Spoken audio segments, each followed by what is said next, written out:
అరే నేను చెప్పాగా నీకు వద్దురా అని చెప్పానా? అరే వినవు నా మాట, మళ్ళీ నా దగ్గరికి ఎందుకు వచ్చావరా నువ్వు? నీ కంటికి దిశాయించనుగా నేను మండిపో.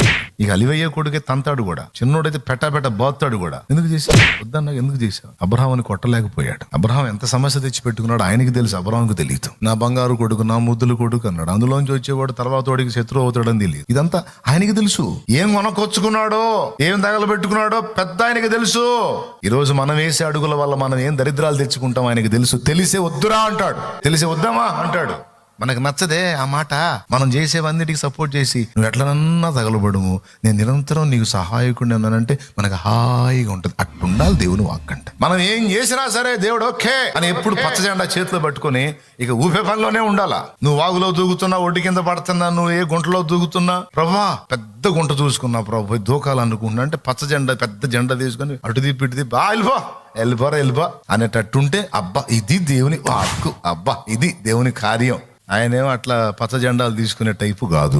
అవసరమైతే నువ్వే తీసుకుని ఆ పచ్చ జెండా నువ్వే ఒప్పుకొని నువ్వే పోయి దూకుసావురా అంటాడు. అంతకు మించి ఏం చేస్తాడు? దేవుణ్ణి ఎరగనోడు అంటే తీసేయండి. దేవుణ్ణి ఎరిగి నీకు మంచి ఆలోచనకర్త ఉండి కూడా నువ్వు సోది పనులు చేయటం, దరిద్రాలు తెచ్చుకోవటం, వద్దురా అంటే వినకుండా ఊరేగటం మంచిది కాదు కదా. దిద్దుకోవాలి కదా. ఈరోజు చెప్తున్నాడు దేవుడు, ఇప్పుడన్నా నా మాట వినరయ్యా, ఇక నన్నా లోబడరా, కాస్త నా సలహా తీసుకోయ్యా. దేవునికి స్తోత్రం కలుగును గాక.